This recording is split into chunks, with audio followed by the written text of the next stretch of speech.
Now that you know nearly everything about the RDF turtle syntax, you may ask, what about simple values? Why does everything need to be identified through an URI? Do simple things like a date, a name, or a number representing my age require a long URI? And the answer is, of course not. You can state information just by using simple data types. We call this literals. One simple thing to remember is, literals are only used as objects, never as subjects, and please, never use them as predicates. I mean, did you ever use a year as predicate? So, to use a predicate as an object, we just define the predicate under which it is used. In this case, we add some literals for Kingdom of Heaven. So Kingdom of Heaven is our subject. And then let's say we want to define the release year of the movie. And we define concepts release year as predicate, and then we just type in the object as literal, which in this case is 2005. And that's it. Let's add some more data values, or literals in this case.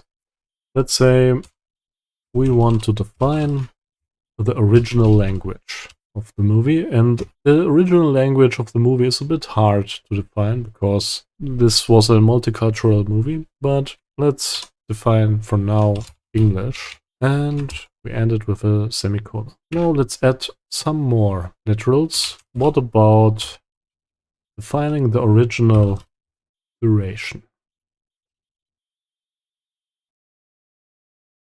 which in this case is 138 minutes. We clarify how to define units later on. For now, we just comment it out. And that's basically it. One more thing that I want to show you is the use of language tags. Let's say we have the movie title, which in this case is Kingdom of Heaven for the English version. Then we just write an @ and the language tag, which is EN for English. These language tags are standardized according to the IETF, and I will provide a resource that will list or summarize all the available language tags according to this standard. So now we have English title, but what about another title? You can add a different value.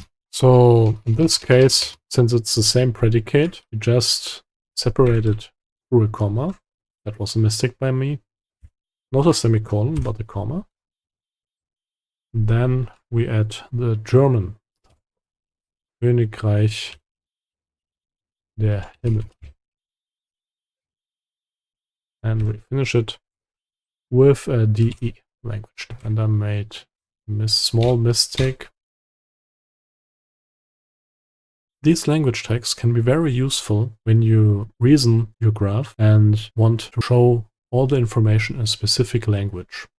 So you can then reason through the graph and say, okay, just give me the English title or the German definitions, and then the graph will be rendered different. I will show that later. What you also should keep in mind, that same values, but different language tags are also different values. So let's assume that the release year has an English version, and then the release year also has a German version, which is basically the same. Then this movie has two different release years, one in German and one in English. But of course that doesn't make any sense. So let's go back to normal. So that only 2005 is defined as a release year without any language tags. There's one last thing I want to show you, and that is the use of data types. So perhaps you heard about data types like integer or strings that are often used in programming. There is a schema that defines most of the data types used in ontologies, and that is the XML schema definition. So to use it, just write these two symbols, then an XSD, and an integer. This XSD is just a prefix that we will now map through namespace. course, you can use a different prefix, but XSD is the recommended prefix for the XML schema definition, and it's common practice to use it. So the namespace is hard to remember. I by myself can't remember it. Therefore, I will look it up and just copy paste it. And I will provide the namespace in the resource section. So for now, I just add it here, and that's the XML schema. Let's add another data type. Let's say that English is a string. So we just add XSD string. One very important thing which I forgot is that when you use data types, the value is always put into quotation marks. Even if it is an integer or a float or any other data type which is not a string. So that's how literals work. Now try to upload the RDF file by yourself. If you did everything correct, the visualized graph for Kingdom of Heaven should look somehow like this. But hey, this basically looks the same as before. Where are our literals? Well, the literals in the visual graph version of GraphDB are not found directly as nodes, but nonetheless, the literals are still assigned to Kingdom of Heaven. To view them, just click on Kingdom of Heaven, and you can see a list of all the literals assigned to it. If you want to learn more about ontologies, linked data, and the semantic web in general, I can highly recommend my Udemy course.